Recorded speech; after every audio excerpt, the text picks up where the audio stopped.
He thought the desert had nothing left to take from him until the ground split open beneath his feet. When former Navy SEAL Cole Bennett was dragged away from a collapsing shed by his German shepherd, Ranger, he never imagined the quake had unearthed a Cold War bunker buried for 60 years. Inside lay letters from a Marine who never came home, and a deed to the last untouched water source in a dying valley. But uncovering the truth awakened powerful enemies. The bank trying to seize a struggling orchard, the state officials determined to bury the past, and a family shattered by decades of loss. As Cole fought to protect the rightful heirs, he also faced the hardest battle of all, reaching out to the daughter who had walked away from him long ago. This is a story of hidden sacrifices, second chances, and a bond between a man and his dog that refused to break. If you're ready for the full journey, follow the channel and comment where you're listening from, or simply write Amen to bless everyone hearing this story today. The desert noon sat heavy on Yucca Valley, a kind of heat that didn't just press against the skin. It crawled inside the bones. Cole Bennett wiped the sweat from his forehead with the back of a calloused hand, the gesture slow and habitual. At nearly 70, Cole moved with the deliberate steadiness of a man whose body had endured far more than most landscapes. His frame was tall, rugged, the broad shoulders and thick forearms of a former Navy SEAL who had never learned how to take life easily. Deep lines carved across his sun-toughened face, the marks of years spent under foreign suns and even harsher memories. His beard, gray with streaks of white, grew rough along a jaw still sharp despite age. He had the look of a man built to weather storms, yet carrying one inside him. Around him stretched acres of sand, brittle shrubs, and the occasional Joshua tree, twisted like something half alive and half cursed. His little house, an old single-story structure with peeling paint, stood behind him, the one constant in a life marked by deployments, goodbyes, and eventually a silence he had brought upon himself. The silence of his daughter, Megan Bennett, who stopped answering his calls years ago. That was the only thing the desert heat couldn't dry out. Beside Cole trotted the only companion he trusted without hesitation. Ranger, a 6-year-old German shepherd with a powerful frame, silver sable coat, and sharp amber eyes. Ranger had the muscled chest and alert posture of a working dog, every movement precise, purposeful. But beneath the discipline was a gentleness that surfaced only for Cole, a bond forged from long hikes, long nights, and the quiet companionship of two creatures with more scars than they let on. Ranger's ears twitched constantly, scanning the world the way Cole once taught younger SEALs to do. Cole bent down to adjust a loose hinge on the side of the old shed that sat at the edge of his property. The structure had been there long before he bought the land. Sun-bleached boards, rusted nails, metal roofing barely holding on. Inside lay years of abandoned tools, broken pots, and forgotten items left by previous owners. He always meant to tear it down, but like many things in his life, he kept postponing it. "Should have done this 20 years ago," he muttered, tightening a screw with a grunt. Ranger lay in the narrow strip of shade nearby, panting softly. But something in the dog's posture shifted. His ears shot upward. His muscles tightened. His breathing stopped mid-pant. "What is it, boy?" Cole asked, straightening. Ranger rose, fur along his spine lifting. He took 3 slow steps toward the shed, his gaze locked on the ground beneath it. Then a low growl rumbled from deep in his chest.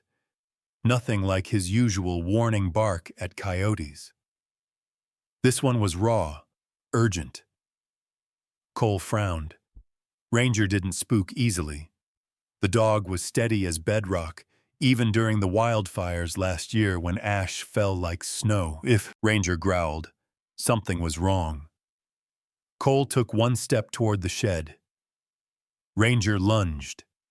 The German shepherd clamped gently but firmly onto the cuff of Cole's faded work jeans and jerked backwards with surprising force. Cole stumbled. "Hey, Ranger, what the hell are you doing?" Cole barked.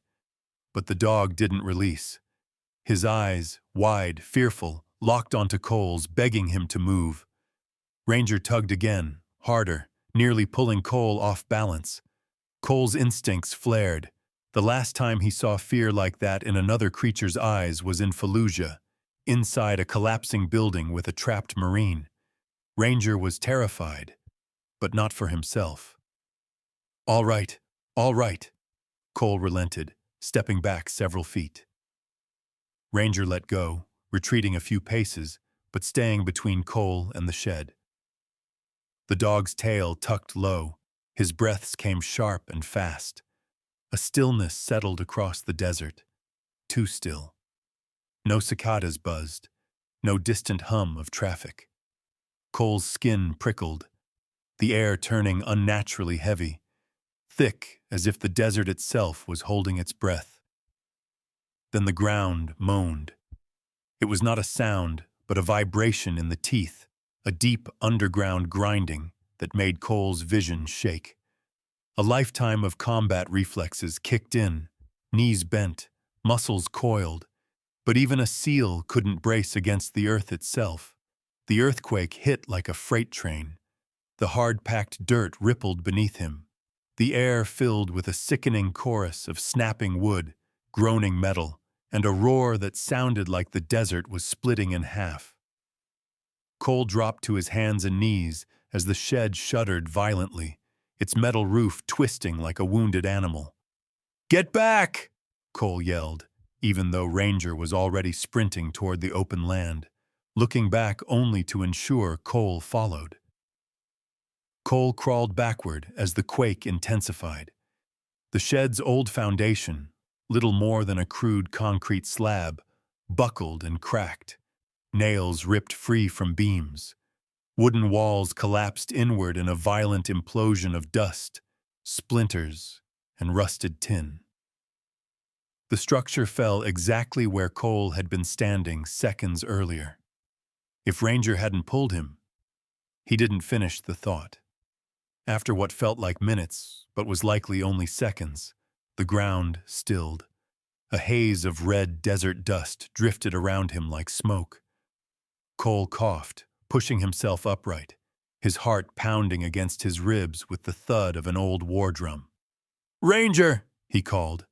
Out of the rolling dust came the dog's silhouette, ears up, tail low, pacing anxiously until he reached Cole's side. Ranger pressed his head against Cole's shoulder, whining softly. "Good boy," Cole whispered, his hand sinking into Ranger's thick fur. "You saved my damn life." When the dust settled enough for him to see, Cole turned to the wreckage. The shed was gone, reduced to a pile of twisted metal and shattered timber. But something else gleamed beneath the debris. At the center of the cracked concrete slab, where the earthquake had split it wide open, lay a shape that didn't belong to the desert. A large, rust-coated steel surface, curved and thick like the back of a giant metal beast. A hinge protruded from the fractured earth, industrial, heavy, built to withstand pressure. It wasn't a septic tank. It wasn't piping. It wasn't anything he recognized from civilian life. But as someone who had spent years navigating hidden compartments, weapons caches, and underground structures overseas, Cole knew a hatch when he saw one. A big one. Ranger approached the exposed metal cautiously, sniffing at the seams. His growl returned, low, uneasy, but not panicked this time. More like he sensed history rather than danger. Cole stared at the hatch, the desert sun glaring off rusted steel. The shed hadn't just collapsed. It had uncovered something deliberately buried. something built to stay hidden, something from a different era. Cole felt a slow, familiar tightening in his gut, the instinct that once kept him alive through ambushes and night raids. It wasn't fear, it was awareness. Whatever lay beneath his property wasn't a bomb, it was a secret. And the desert had just chosen this day to reveal it. The hatch looked even larger once Cole cleared away the splintered boards and twisted metal. Rust flaked off in brittle curls each time he touched the surface, and the hinge, thick as a man's wrist, seemed fused to the cracked slab by 60 years of desert heat. Ranger circled the perimeter with cautious steps, tail low, nose twitching as though the hatch exhaled an ancient breath he didn't trust. Cole placed a palm on the steel, feeling its unnatural chill beneath the noon sun. He'd breached compounds in Afghanistan, pried open collapsed structures in Iraq, but never expected to find something like this buried in his own backyard. "All right, old man," he muttered to himself. "Let's see what you're hiding." He climbed into his pickup, a battered Ford with faded blue paint and a heavy-duty winch strapped to the front bumper. The truck was as worn as he was, but like him, it still had enough fight left. Cole backed the vehicle into place, gravel crunching under the tires. His movements were practiced, methodical, the kind of muscle memory only years of SEAL operations could carve into a man. Ranger watched from a distance, amber eyes locked on his partner, as though tracking every choice, ready for anything. Cole hooked the winch cable to the recessed iron ring embedded in the hatch. The ring was surprisingly intact, stiff but still functional. He tightened the line, stepping back to test the tension. It held. He climbed into the truck's cab and engaged the winch. The cable tightened, humming like a strained guitar string, vibrating with the stubborn weight of time itself. For a moment, nothing moved. Then, with a groan that sounded like metal remembering how to breathe, the hatch shifted. Rust cracked apart. Concrete crumbled. Ranger barked sharply as the hatch tore free of the earth with a violent snap and swung upward, slamming against a mound of collapsed debris. A hollow darkness yawned beneath. Cole shut off the engine and walked to the opening. The desert wind couldn't reach down into that throat of black, and the stale air rising from the hole smelled like dust, machine oil, and forgotten years. He retrieved his flashlight and knelt beside the edge. "Stay back, Ranger," he said quietly. But the German shepherd didn't retreat far, planting himself at Cole's shoulder, determined to watch every second. Cole descended the narrow concrete staircase, the walls cool beneath his fingertips. Each step carried a faint echo, the sound bouncing off buried walls as if the bunker were waking up after a long sleep. At the bottom stood a blast door, thick steel, industrial, slightly ajar. Cole nudged it open with a cautious push. What his light revealed stole the breath from his lungs. The bunker was intact, sealed away like a time capsule. Shelves lined the walls, stacked with canned goods whose labels faded into muted pastels. A wool blanket lay folded on a metal cot. A laminated map of Yucca Valley hung beside a locker. The calendar on the table, yellowed, dusty, displayed one date, October 22nd, 1962, the height of the Cuban Missile Crisis, the day the world nearly burned. Cole moved carefully, scanning the room with both a soldier's suspicion and a man's quiet awe. On the table sat a wristwatch with a cracked leather strap, its hands locked forever at 5:17. He had seen watches like this in old SEAL training films. Simple, rugged, meant for the field. Someone had taken it off deliberately.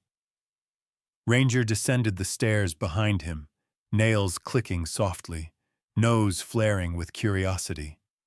He wasn't afraid, but he stayed pressed close against Cole's leg, a living shadow. On the far corner of the table lay a steel ammunition can, olive drab, the paint chipped but surprisingly preserved.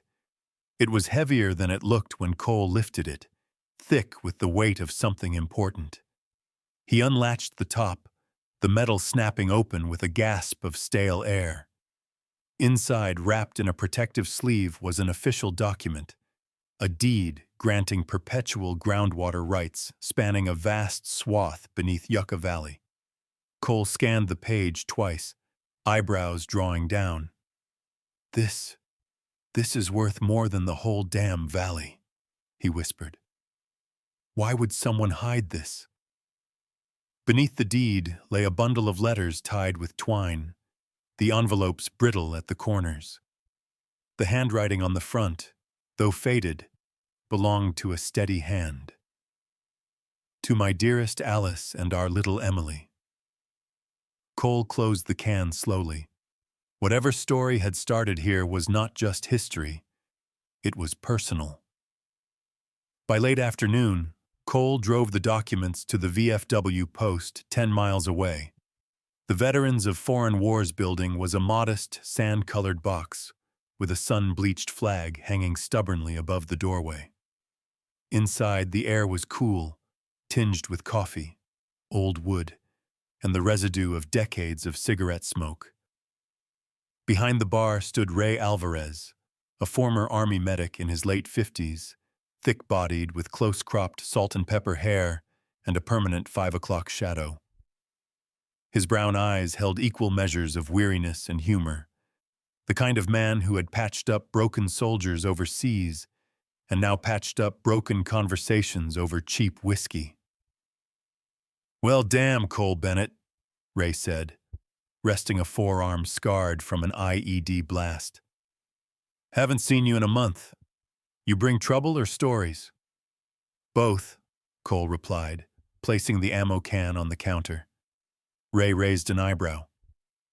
"Looks Cold War." "It is," Cole said. "And I need someone who knows records." Ray's gaze softened. "I know a guy." He disappeared into the back to place a call. Minutes later, the door swung open and a man stepped in. A tall, lean figure in his late 30s, with sandy hair combed neatly to the side. His clothes, button-down shirt tucked into pressed slacks, seemed too formal for the VFW's dim interior. But the way he carried himself told another story. Darren Collins, Ray, introduced him. Worked for the local bank, but served 2 tours in Iraq as a logistics officer. His face was youthful, but the creases around his eyes, etched by sandstorms and sleepless nights, betrayed experience far older.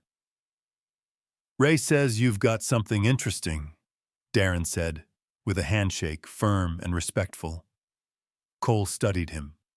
Darren had a calm, almost meticulous demeanor, the kind of man who double-checked every line on a form and every detail on a mission plan. But beneath the neat exterior was an unmistakable tension, a man torn between duty to a civilian job and the moral compass forged in combat. Cole opened the ammo can. Darren's eyes widened as he scanned the deed and the letters. "Where the hell did this come from?" "Buried under my shed," Cole answered. Darren exhaled. "Thomas Hale, Marine Corps Corporal. I remember hearing about Hale when I was digging through old local archives. Give me 24 hours. I'll run this through some contacts." True to his word, Darren returned the next evening, shoulders heavy with what he had learned. "Thomas Hale was deployed to Vietnam late '62, he said quietly. "Killed in action November '63. His wife, Alice, died 5 years later. Their daughter, Emily Hale, is still alive." Cole felt a tightening in his chest. Darren continued. "Name's Emily Carter now. Lives in Ojai Valley on a small citrus farm. And Cole, Her property is in foreclosure. His voice dipped lower. My bank is the one foreclosing. For a moment, the room stilled. The bunker, the water rights, the letters written to save a family. And now, a daughter on the brink of losing everything. Cole looked down at the deed, fingers curling around the paper. Ranger pressed against his leg, sensing the shift. Ray crossed his arms, watching Darren with a hard stare. What are you going to do about it? Darren swallowed. I don't know yet. But Cole did. We're going to Ojai, he said. The words came out steady as steel, and as he spoke them, the ground beneath the story shifted, just like the desert floor, opening a path toward a secret that was no longer buried, but unfinished. The chapter ends here, right at the moment when everything is about to change. The drive from Yucca Valley to Ojai felt like moving between two different Americas. The desert fell away behind them, replaced by winding roads that cut through foothills dotted with oak trees struggling against years of drought. Cole Bennett kept both hands on the wheel, his posture rigid, jaw tight beneath the coarse gray beard that framed his weathered face. Ranger sat upright in the passenger seat, the German shepherd's muscular body braced with the alertness of a working dog who sensed the weight of his handler's silence. Ranger's coat shimmered gold and silver in the afternoon sun, drifting through the cracked window, and his amber eyes darted toward each passing sound, each shift in terrain. As Route 66 gave way to the narrow rural roads of Ojai Valley, the landscape unfolded into what once must have been a thriving sea of green. Now the orchards looked like aging skeletons, rows of citrus trees with curled leaves and brittle branches, their fruit shriveled or absent. The irrigation ditches running parallel to the dirt road were nothing more than long scars of cracked mud. Cole slowed the truck as he approached a fading wooden sign. Carter Family Orchard, the paint chipped and peeling, a ghost of the farm's former pride. Cole parked near the gate, dust billowing behind him. He stepped out, stretching sore knees that had known too many jumps from helicopters, too many years of punishment. Ranger hopped down beside him, sniffing the dry air, tail stiff with curiosity. The farmhouse at the center of the orchard was small, worn, and coated in a thin layer of dust. The wooden porch sagged at the edges. A single pink foreclosure notice flapped on the door, its paper crisp from sun exposure. Before Cole could knock, the door swung open and a woman stepped out. Emily Carter was in her early 60s, though life had carved deeper years into her posture. She was tall and lean, with a once strong frame now thinned by worry. Her hair, silver streaked with remnants of dark brown, was pulled back into a loose bun at the nape of her neck. The sun had given her skin a tough, weathered texture, and fine wrinkles gathered beneath her eyes that were a penetrating shade of blue-gray and carried a lifetime of disappointment. She held herself like someone waiting for the next blow rather than someone hoping for mercy. "We're not taking visitors," she said sharply. Her voice was rough but carried a strength that hadn't yet been broken. She narrowed her eyes at Cole's truck, taking in the dusty plates, then scanned his broad shoulders and military posture. Suspicion hardened her tone. "Let me guess. You're here from the bank. You can turn right around and leave." Cole opened his mouth to speak, but Ranger moved first. The German shepherd trotted past Emily, ignoring her protests, and walked onto the porch where a man sat silently in a wheelchair. He was thin, frail, with sunken cheeks and a graying beard neatly trimmed along a narrow jawline. His eyes, soft brown but distant, stared into nothing, the emptiness of someone whose mind had dimmed since a devastating stroke. His name, Cole would soon learn, was Mark Carter. Ranger approached with gentle steps, tail lowered in respect. When he reached Mark, the dog rested his head in the man's lap with a motion so tender that it startled both Cole and Emily. For a moment, nothing happened. Then Mark's fingers twitched. His hand, once limp and still, lifted slightly and brushed Ranger's fur. A faint smile, crooked, barely formed, touched the corners of his mouth. Emily froze. Years of grief and exhaustion cracked for an instant, replaced by something more fragile: hope. A high-pitched laugh erupted as a little girl burst out the front door. She couldn't have been older than 7. Her hair was a cascade of curly red-gold strands, tied messily with a purple ribbon. Her skin was pale and freckled, her cheeks rosy from playing in the sun. Her name was Lucy Carter, and she carried with her an energy that didn't match the sorrow resting over the orchard. "Mom, there's a dog!" Lucy shouted joyfully as she flung her arms wide and threw herself toward Ranger. "Lucy!" Emily reached out instinctively, but Ranger gently nudged his head into the girl's chest, sending her into a fit of giggles. The dog licked her cheek once, causing the little girl to squeal. Cole removed his hat and held it respectfully against his chest. "Ma'am," he began, "I'm not from the bank. My name is Cole Bennett. I found something. Something that belongs to you." Emily's expression transformed from suspicion to confusion to guarded caution. She studied him more closely. His steady gaze, the disciplined tension in his stance, the scars along his forearms. She recognized the quiet aura of a man shaped by service. It didn't soften her entirely, but it shifted something. Inside the kitchen, a warm but dim space with worn linoleum floors and mismatched chairs, Cole placed the steel ammunition box on the table. Emily stood stiffly, arms crossed over her chest, while Lucy peeked out from behind her legs. Cole opened the box and gently set the deed and the bundle of letters on the table, along with the old wristwatch, whose frozen hands still read 517. "This was buried under my property," he said. "Your father, Corporal Thomas Hale, wrote these."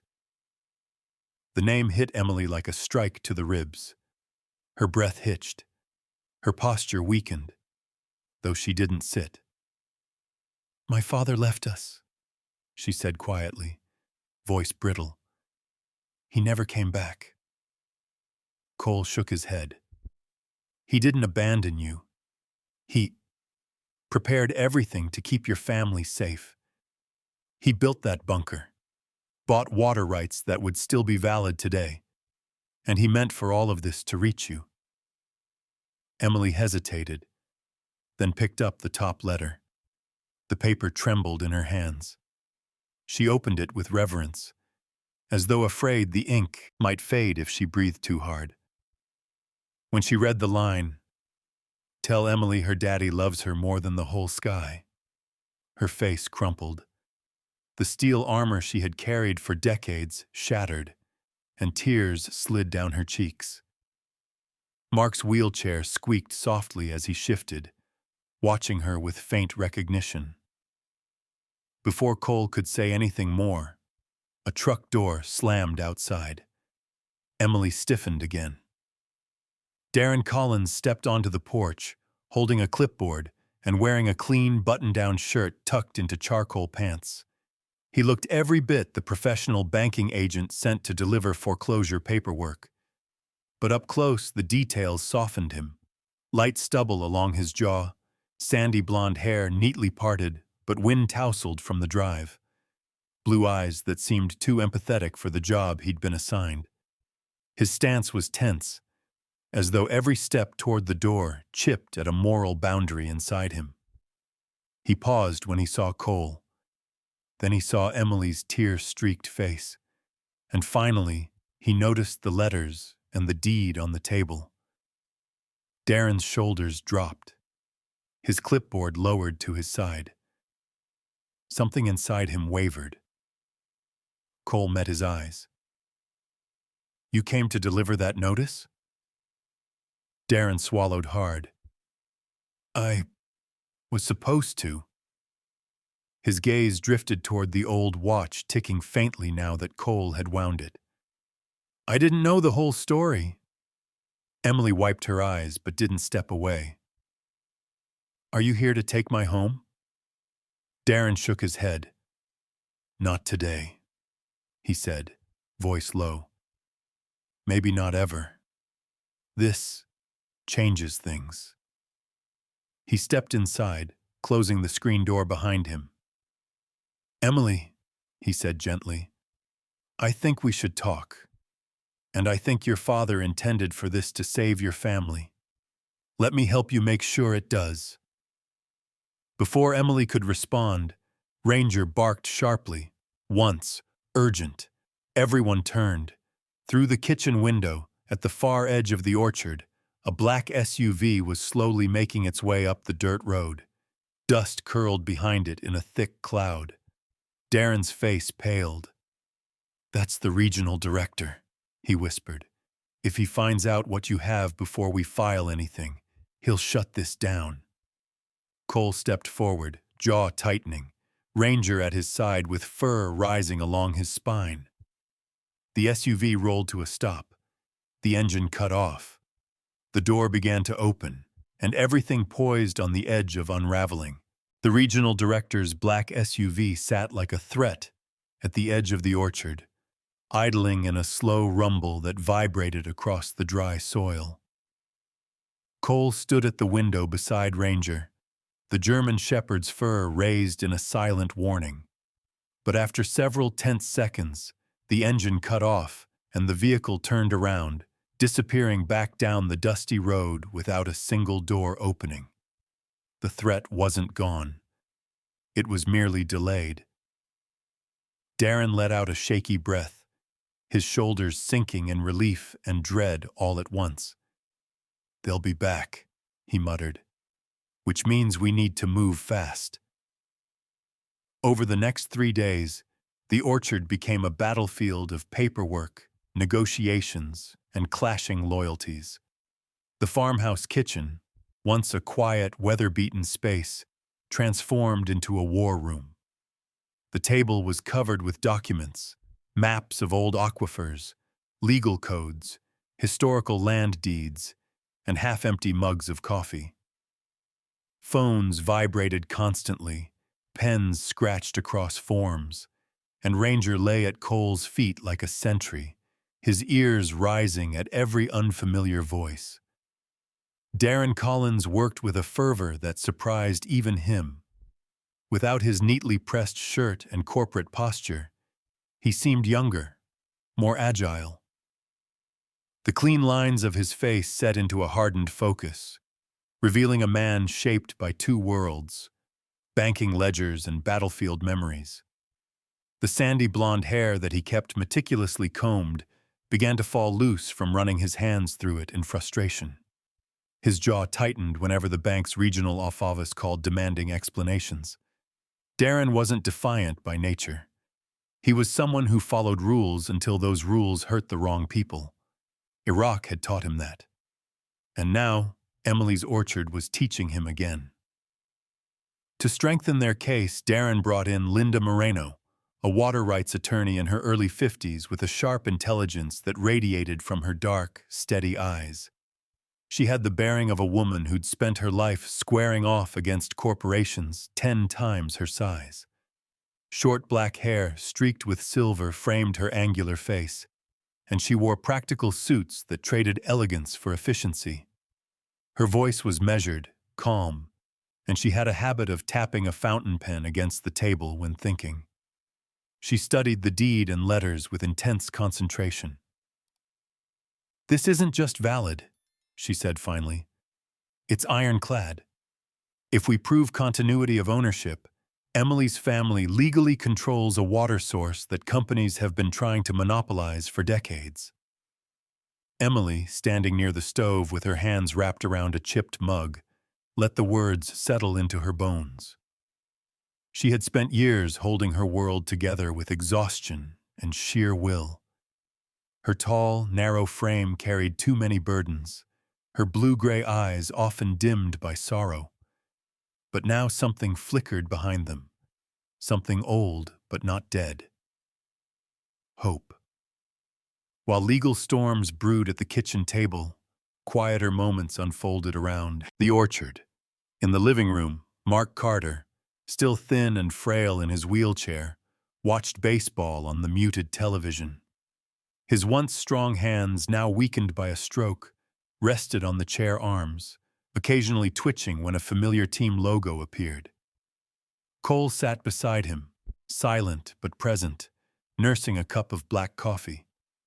Though Mark rarely spoke, there was a subtle camaraderie between the two veterans, a shared understanding formed not from words, but from the quiet between them. Lucy, with her cascade of messy red-gold curls, often sprawled across the floor drawing pictures of Ranger. The little girl's freckled cheeks scrunched with concentration as she captured every detail: the pointed ears, the proud stance, the wise amber eyes. Ranger accepted the attention with the dignified patience of a guardian who finally understood his purpose here. And Emily, in rare moments of solitude, reread her father's letters. Every word softened the rigid armor she had worn for decades. Her father hadn't abandoned her. He had fought for her future the only way he knew how. In the kitchen doorway, Cole sometimes watched her, a quiet ache forming in his chest. Her healing reminded him of the wound he still carried, his estrangement from Megan. The legal fight intensified. Calls came in from water authorities, city officials, and increasingly hostile bank executives. Darren fielded each one with a calm voice that belied his racing heartbeat. Linda arranged a meeting with a state reviewer specializing in historic water claims. The regional director attempted to push back, but the law was no longer entirely in his favor. One evening, after the house had fallen into a rare stretch of quiet, Cole stepped outside into the cool twilight. Ranger followed, sitting at his heel as they both looked over the valley. The orchard was still suffering, its leaves curled with thirst. But with the water rights, there was a future again, one where life could return. But Cole's thoughts weren't on the orchard. They were on his daughter. Megan Bennett haunted him more than any battlefield ghost. He remembered her as a young girl with auburn hair, bright eyes, and a fierce spirit, always waiting at the door when he came home between deployments. But as the years passed and he missed birthdays, school plays, scraped knees, and whispered fears, something inside her hardened. The last argument had been a blow that Cole carried ever since. She had said he was a father in name only, and then she stopped answering his calls. He couldn't rebuild Emily's bond with her father and ignore the broken pieces of his own. The next morning, after reviewing documents with Linda and Darren, Cole quietly slipped out. He took the long coastal drive along Highway 1, letting the roar of the Pacific steady his breathing. Ranger sat in the passenger seat, head out the window, ears flapping in the wind. Cole pulled over at a scenic overlook. Waves crashed below, sending mist into the air. The sun dipped low, casting the ocean in molten gold. He stood with his elbows on the guardrail, phone in hand, thumb hovering over Megan's number. He had faced enemy fire, collapsing buildings, and darkness beneath foreign sands. But nothing terrified him like this call. Ranger nudged his hand gently with his nose, as though reminding him that courage didn't vanish with age. Cole drew a deep breath and pressed the button, The phone rang. Once, twice, 3 times. His chest tightened with each second of silence. Then a voice answered. "Dad?" His breath hitched. Her voice was older, steadier, but he could still hear the little girl inside the woman she'd become. "Megan," he said, voice unsteady. I'm sorry. For all of it. I should have been there. I want to fix this. If you'll let me." A long silence stretched across the line. He imagined her standing in her kitchen somewhere on the East Coast, arms folded, wrestling with every old wound he had caused. "You have a grandson," she finally said, voice cracking. "His name is Owen. I don't want him growing up not knowing who you are." Cole closed his eyes, a tremor running through him. "I'd like to meet him," he whispered. Before Megan could respond, a car door slammed in the distance behind him. Loud, sharp. Ranger growled, ears pointed toward the parking lot. Cole turned. A tall man in a Navy suit stood beside a government-marked sedan, scanning the overlook before locking eyes with Cole. He was in his mid-40s, short brown hair slicked neatly back, with a firm jaw and a stern military posture that didn't match the civilian suit. His tie was loose as though he had rushed here, and his expression carried a hardened determination. He was not a tourist. The badge clipped to his belt confirmed it. State Water Enforcement Division. "Mr. Bennett?" the man called out. His tone wasn't friendly. "We need to talk, now." Cole tightened his grip on the phone as Ranger stepped protectively in front of him, teeth bared in a low warning. The man took another step forward. "It's about the water rights claim, and the trouble you've just started." The wind howled across the cliffside. Cole realized this war had only begun. The agent from the State Water Enforcement Division stood rigidly against the ocean wind. His Navy suit tugged at the seams by the salty air. His name was Gavin Stroud, a man in his mid-40s with sharp cheekbones, a square jaw dusted with dark stubble, and eyes the color of gunmetal, steady, uncompromising. His posture carried the imprint of someone who once lived a stricter life, perhaps military, perhaps law, and never fully shed the instinct to stand like a sentinel. He held a leather folder under one arm, as though it were both shield and weapon. Cole didn't move.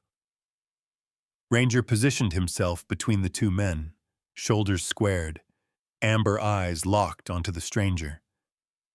The German shepherd's tail was still, the stance protective but controlled, the kind of discipline only a dog bonded to a veteran could possess.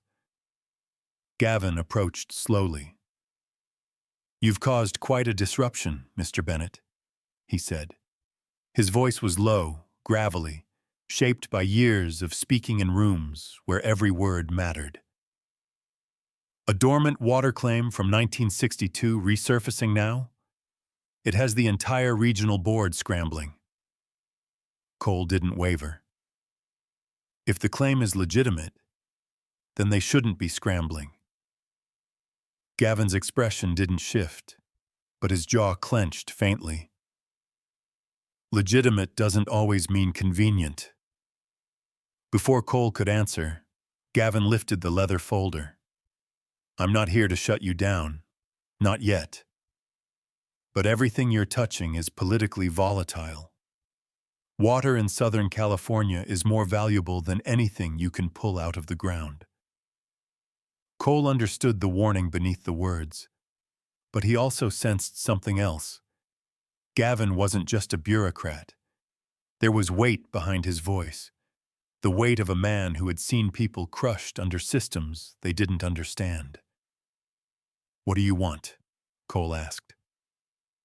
"I want the truth," Gavin replied. "And I want him to make sure no one gets hurt because they dug too deep, literally or legally." Gavin's presence added a new layer of danger, but also a strange sense of possibility. He didn't extend a hand of friendship, but neither did he come as an enemy. He came as something far more unpredictable, a man with power, conscience, and divided loyalties. The conversation ended when Cole's phone buzzed again, Megan's voice breaking through the static of years. "Dad?" she said softly. "Come home when you can. I want to talk." It was the quiet surrender of a long-fought war. From that moment, life began to shift. Months passed, and with them came meetings, presentations, hearings, and legal battles that stretched across county lines. Gavin Stroud appeared at nearly every hearing, not as adversary but as overseer, observing, questioning, and occasionally intervening when the bank pushed too aggressively. His neutral stance frustrated everyone, which told Cole he was doing his job right. Darren Collins fought harder than anyone expected. The transformation was nearly physical. The tension that once tightened his shoulders softened, the guilt that shadowed his blue eyes gradually fading. His sandy blonde hair grew slightly longer, less rigidly styled, as though shedding the corporate mold piece by piece. After the final hearing closed, he dropped a resignation letter on the regional director's desk without a tremor in his hand. Linda Moreno was relentless.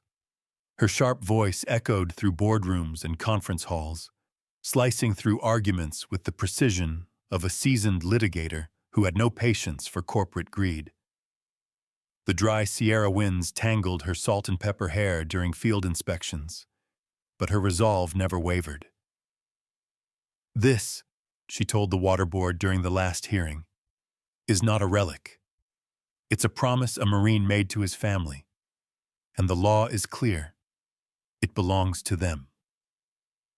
Emily Carter sat at every proceeding, her tall frame straight despite the exhaustion lining her features. Her silver-streaked hair was pulled back neatly, and though her blue-gray eyes often warmed when she looked at Cole, they were steel during legal proceedings. She had spent a lifetime assuming fate would always take from her. Now she was prepared to defend what little she had left. Mark Carter attended when he could. His frail body improved slowly, small twitches becoming purposeful movements, quiet days becoming more alert ones. He carried a notebook with him, scrawling shaky letters and shapes, attempting to rebuild lost connections. Sometimes, when he looked at Ranger, his smile was clear and strong. Lucy was the orchard's heartbeat.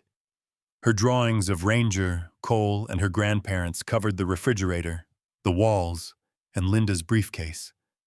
Her laughter threaded through every hard moment, like light leaking through clouds. And at the center of everything, Ranger remained steadfast, watching strangers, greeting lawyers, lying under tables during hearings, always guarding the perimeter of the Carter family's fragile new hope.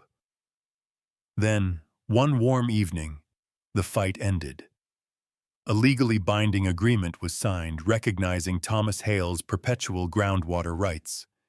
A sustainable management plan was enacted. Emily retained her orchard, and by selling a controlled portion of the water rights under strict conservation oversight, she gained a stable income stream, one capable of reviving the farm and securing her family's future. Darren joined a community financial fund, supporting veterans and small farmers, devoting himself to undoing the mistakes his banking career had left behind. For the first time in years, he laughed freely, full-bodied, unguarded. Gavin Stroud attended the signing, not smiling, but nodding once, approval from a man who rarely granted it. "You fought well, Bennett," he said quietly, adjusting the collar of his Navy suit. "Most people don't win battles like this." "Most people don't have Ranger," Cole replied, scratching the dog's ears. Gavin's lips twitched in the faintest suggestion of humor before he disappeared into the sunset glow. Weeks later, Cole returned to Yucca Valley. The desert house waited for him exactly as he left it. Dry winds brushing over the land, sun glaring off the sand, the lonely Joshua trees holding their crooked poses. The cracked foundation where the shed once stood had been cleared. The hatch was reinforced and sealed permanently. The fissure in the ground remained, a thin scar across the earth, a reminder that truth sometimes lived below the surface waiting to be unearthed. Megan arrived the following day. She stepped out of her car looking older than the memory he carried.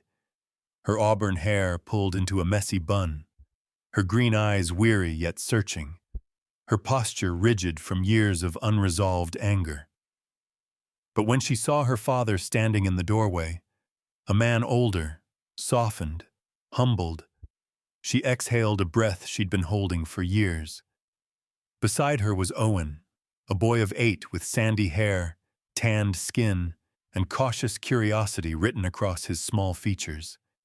He clutched a baseball glove under one arm. His brown eyes darted between Cole and Ranger with a mixture of nervousness and fascination. Ranger approached first. The German shepherd lowered his head, tail wagging slowly, offering a gesture of peace and invitation.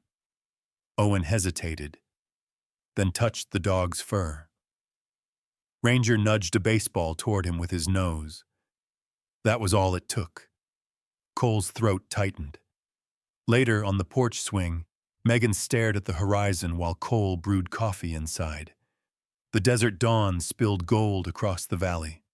Owen and Ranger played fetch below in the sand, the boys' laughter ringing against the still morning air. Cole handed Megan a warm mug. She accepted it and whispered, "I'm ready to try again, Dad." His chest ached, not with sorrow, but with the long-delayed relief of a wound beginning to close. As the sun climbed, Cole lifted his wrist. A new watch gleamed there, simple, ticking steadily. He no longer wore the frozen one from the bunker. He had let the past rest. This watch was for moving forward. The crack in the earth remained at the far end of the yard. But around it? Life. Laughter. A dog's bark. A grandfather meeting his grandson. Water beneath the valley. And a love no longer buried, flowing again like the mended veins of the desert. The story ended with dawn breaking, the promise of a future carved from truth, sacrifice, and the courage to begin again.